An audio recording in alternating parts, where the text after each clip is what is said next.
नमस्कार। हमारे YouTube channel Gurukul दीक्षा में आपका स्वागत है। आज हम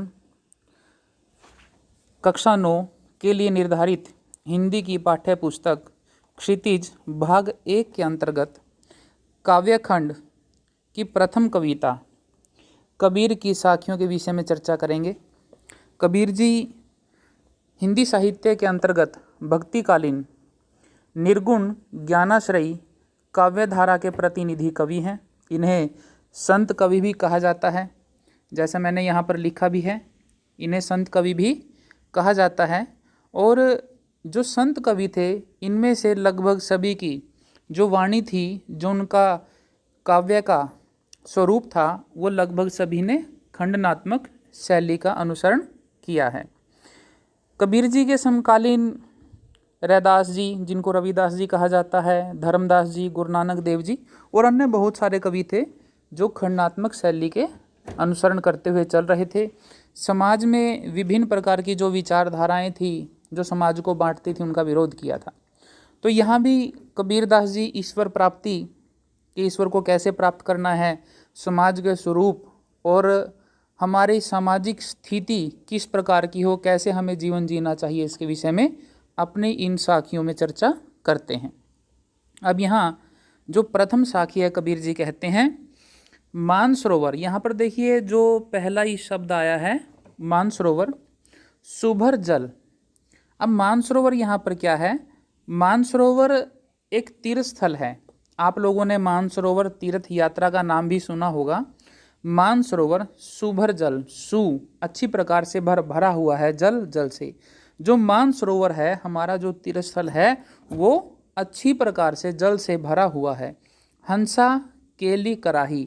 अब यहाँ पर हंस की बात की गई है। हंस एक पक्षी होता है। आमतौर पर हमारे चारों ओर बगुला भी एक पक्षी पाया जाता है जो श्वेत रंग का होता है, पानी में से मछलियाँ पकड़ता है। उसी प्रकार एक हंस पक्षी होता है जिसे हम कहानियों में अक्सर पढ़ते आए हैं। यह भी उसी के प्रकार होता है, बिल्कुल श्वेत रंग का होता है। यह मानसरोवर में पाया जाता है। मानसरोवर जो झील है, और कहा जाता है कि यह उस झील में केवल मोती चुगता है। प्रकृति ने हंस को एक ऐसा जीव बनाया है जो केवल मोतियों का भोजन करता है। मानसरोवर जो झील है, जो हमारा तीर्थ स्थल है, वो स्वच्छ जल से अच्छी तरह भरा हुआ है और हंस उसमें केली क्रीड़ाएं कराही कर रहा है। मुक्ता फल मुक्ता चुगे। मुक्ता फल मोतियों के फल, मुक्ता स्वतंत्र रूप से चुगे चुग रहा है। अब उड़ी अनत न जाही। अब उड़ी उड़ना, अनत कहीं भी न जाही, नहीं जाया जाता। यहाँ पर देखिए इस पूरे पद में, इस पूरी साखी में कबीरदास जी कह रहे हैं कि जो मानसरोवर है वह अच्छी प्रकार से जल से भरा हुआ है और उसमें हंस क्रीड़ाएं कर रहा है। खेलने की जो क्रीड़ाएं हैं, आनंद की जो क्रीड़ाएं हैं, और उसमें वह स्वतंत्रता से मोतियों को चुग रहा है और उसे इतना आनंद आ रहा है कि वह अब कहीं भी उड़कर नहीं जाना चाहता। अब यहाँ पर अभिप्राय क्या है? इस संपूर्ण प्रथम साखी का जो अभिप्राय है वो मानव जीवन से है कि जो हम मानव जीवन ले चुके हैं, यह संसार हमारे लिए मानसरोवर के समान है और यहाँ पर हमें अपने मन और आत्मा में विभिन्न प्रकार के अच्छे विचार प्राप्त हो रहे हैं और जिसके कारण हम इस संसार में क्रीड़ाएं कर रहे हैं। कुछ लोग अच्छे विचारों के मोह में इस संसार में रह रहे हैं और कुछ यहाँ के भौतिक सुखों के मोह में रह रहे हैं और उन्हें यहाँ पर इतना आनंद आ रहा है कि अब वो कहीं भी और किसी अन्य रूप में, किसी अन्य जगत में जाना नहीं चाहते। उनको यहीं पर पूर्ण आनंद प्राप्त हो रहा है। तो यहाँ कबीरदास जी ने जीवन की नश्वरता को उजागर किया है कि हम जहाँ आनंद मिलता है वहीं पर रहना चाहते हैं, कि कहाँ जीवन नष्ट होगा इसकी ओर किसी का कोई ध्यान नहीं है। दूसरे पद में यहाँ पर कबीरदास जी सज्जन व्यक्ति की बात करते हैं। अब जो प्रेमी यहाँ पर शब्द प्रयोग किया गया है, प्रेमी साधु को कहा जाता है, सज्जन व्यक्ति को कहा जाता है। प्रेमी ढूंढत मैं फिरो, कि मैं सज्जन व्यक्ति को ढूंढता हुआ घूम रहा हूँ, प्रेमी मिले ना कोई। लेकिन जो यह स्वार्थ से परिपूर्ण संसार है, यहाँ पर मुझे कोई भी प्रेमी व्यक्ति, सज्जन व्यक्ति नहीं मिला जो स्वार्थ को त्याग करके इस संपूर्ण समाज के लिए कार्य कर रहा हो।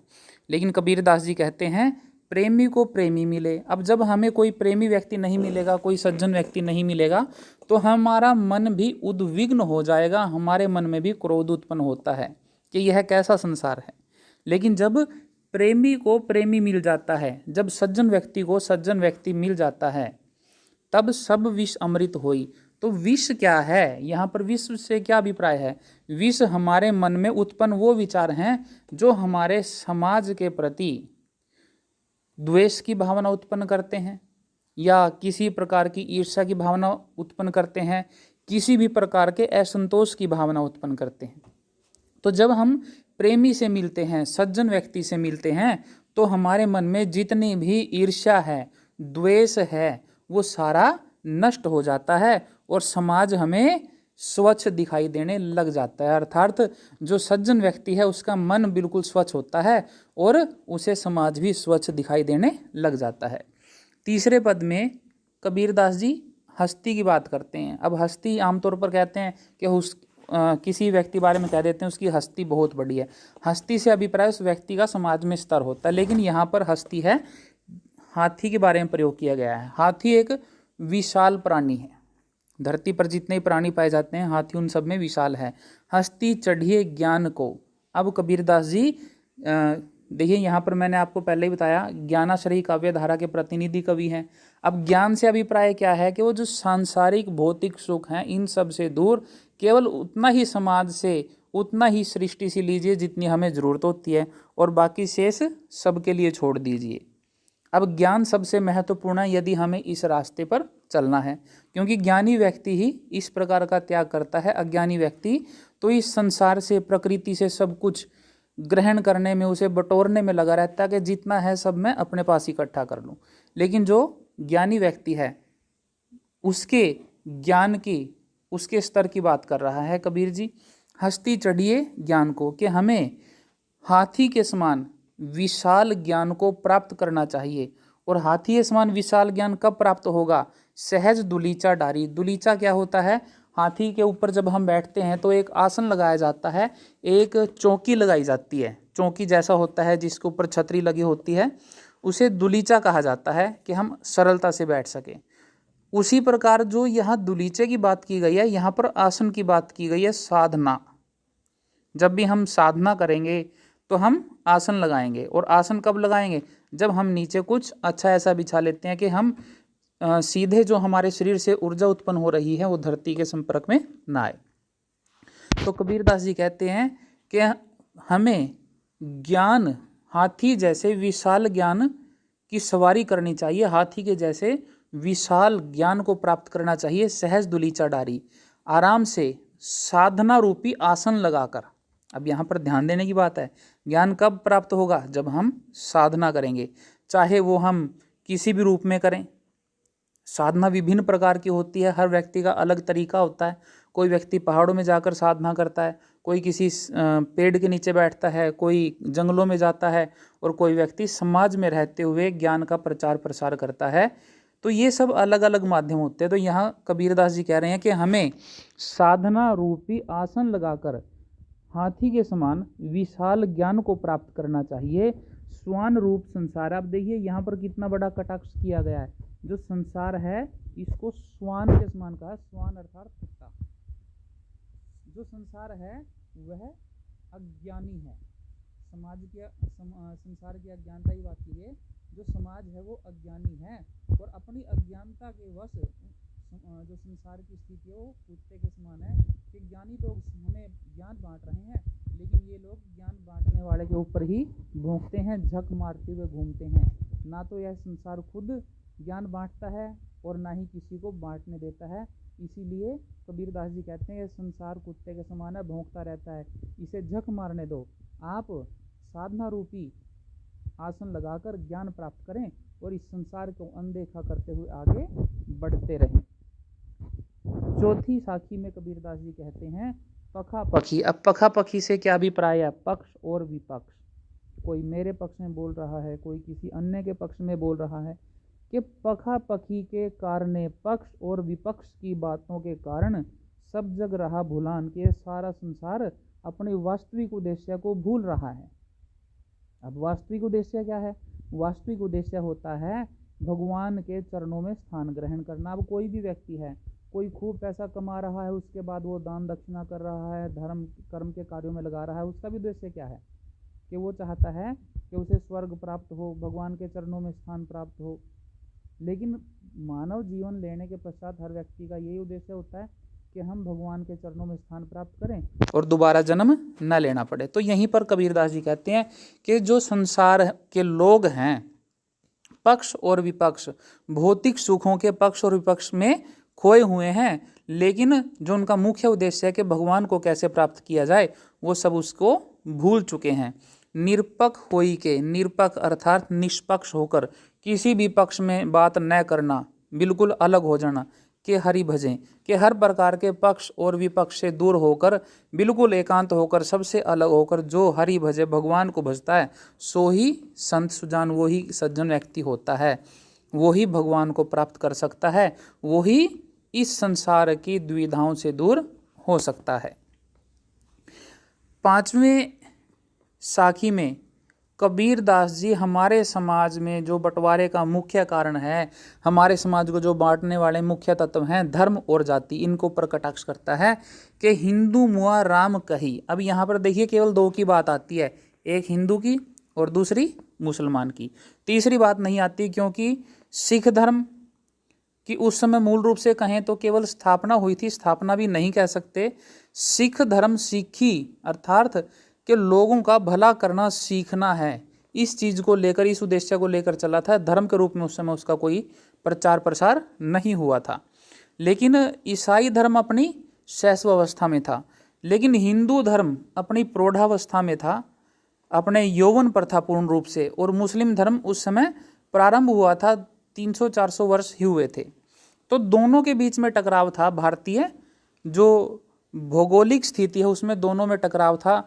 हिंदू धर्म अपने रीति रिवाजों के अनुसार चल रहा था, सनातन संस्कृति के अनुसार, लेकिन जो मुस्लिम शासक आए थे उस समय, वो यहाँ पर अपने उद्देश्य था कि यहाँ पर हमला करना, यहाँ पर राज करना, लेकिन उसके साथ उन्होंने उद्देश्य क्या रखा? अपने धर्म का प्रचार प्रसार करना, जिसके कारण दोनों में खूब खींचतान होती है, खूब लड़ाइयाँ होती है, और एक दूसरे के धर्म को लेकर बुरा भला भी सभी कहते हैं। तो यहाँ कबीरदास जी कहते हैं कि जो हिंदू है वो राम राम करता है, जो हिंदू है वो राम राम करता है, और मुसलमान खुदा खुदा कहता है। हिंदू राम राम करता हुआ मर जाता है और मुसलमान खुदा खुदा करता हुआ मर जाता है। कबीरदास जी कहते हैं कि दोनों ये अपने अपने धर्म को बेहतर बनाने के चक्कर में अधर्मी हो जाते हैं और अधर्म करते हुए ही मर जाते हैं। लेकिन धर्म का उद्देश्य क्या है? इस संसार का, समाज का, प्रकृति का भला करना, वो ये दोनों नहीं कर पाते। कबीरदास जी कहते हैं कि इन दोनों में तो जीवित वही है जो दोनों धर्मों से अलग रहे, अर्थात केवल मानवता का जो धर्म है। मानवता का धर्म क्या है? सबके सुख के विषय में सोचना, चाहे वो पशु है, पक्षी है या आदमी है।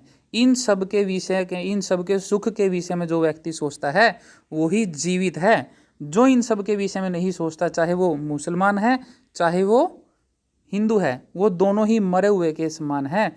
और मानव कब बनेगा? जब वो इन दोनों धर्मों के निकट न जाए, अर्थात वो मानव जो दिखावटी धर्म है उसको त्याग दे और मानवता के वास्तविक धर्म अर्थात सेवा को अपनाए और उसे करे, तभी वो इंसान कहलाता है।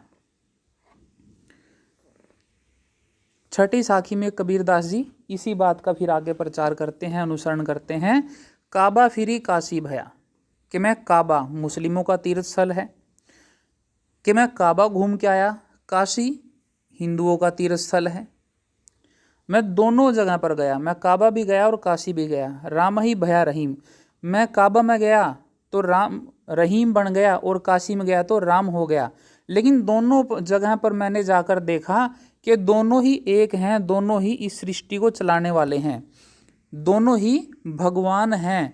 लेकिन दोनों की स्थिति क्या है हमारे समाज में? मोट चून मैदा भया, कि मोट चून, यदि हम गेहूं को पीसते हैं तो आटा बनता है, और यदि और अधिक पीसते हैं तो वो मैदा बन जाता है। लेकिन दोनों ही स्थिति में किस काम आता है? वो जीमने के काम आता है। तो कबीरदास जी कहते हैं कि जिस प्रकार हम गेहूं को पीसकर आटा बनाते हैं और आटे को पीसकर मैदा बना देते हैं, लेकिन दोनों ही स्थिति में वो खाने काम आता है, इसी प्रकार हमें, चाहे हम राम को भजें चाहे रहीम के, दोनों का उद्देश्य मानव धर्म की सेवा है, इस सृष्टि की सेवा है। हमें आडंबर को छोड़कर, चाहे हम काबा जाए चाहे काशी जाएं, किसी को भी पूजें, हमें मानव धर्म को अपनाना है और सबकी सेवा करनी है। यहाँ पर कबीरदास जी इस बात को मूल रूप से उठाते हैं। 7वीं साखी में कबीरदास जी कुल की बात न करके कर्म की बात करते हैं कि ऊंचे कुल का जन्मिया। अब ऊंचे कुल से क्या अभिप्राय है? कि ऐसे परिवार में जन्म होना जिसका समाज में बहुत ऊंचा स्थान है, कि हमारा जन्म ऊंचे कुल में हो जाता है जिसका समाज में बहुत ऊंचा स्थान है, प्रतिष्ठा है, मान मर्यादा है, जे करनी ऊंच ना हुई। लेकिन ऐसे परिवार में जन्म लेने पर भी यदि हम अच्छे कर्म नहीं करते हैं तो व्यक्ति की कैसी स्थिति होती है? तो उस व्यक्ति की स्थिति उस सुवर्ण कलश, उस स्वर्ण के कलश जैसी होती है। सुवर्ण स्वर्ण सोना, कलश मटका, ऐसे सोने के ऐसे मटके के जैसी हो जाती है जिसमें सुरा भरा, जिसमें शराब भरी हुई है। अब सोने का मटका है और उसमें शराब भरी हुई है, साधु निंदा सोई। तो भी ऐसे मटके की, ऐसे सोने की साधु लोग, जो सज्जन लोग हैं, वो निंदा करते हैं। अर्थात यदि हम ऊंचे परिवार में जन्म लेते हैं तो हमें उस परिवार के अनुसार अच्छे कर्म करने पड़ते हैं। यदि हम बुरे कर्म करेंगे तो उस परिवार की कीर्ति का हमें कोई लाभ नहीं होगा, बल्कि उसकी कीर्ति अपयश में बदल जाएगी, अपकीर्ति हो जाएगी, उसकी और बदनामी होगी। क्योंकि यदि सोने के मटके में हम शराब डालेंगे तो भी उस सोने की प्रशंसा नहीं होगी, उस शराब के कारण उस सोने की अपकीर्ति होगी, बदनामी होगी। सोने के बर्तन में शराब रखने पर भी जो सज्जन लोग हैं वो सोने की कभी बड़ाई नहीं करेंगे, प्रशंसा नहीं करेंगे। अर्थात इस संसार में हमारे कुल की बजाय हमारे कर्म महत्वपूर्ण हैं, इसीलिए हमें अपने अच्छे कर्म करने चाहिए। तो यह है हमारी कबीर की साखियाँ थी।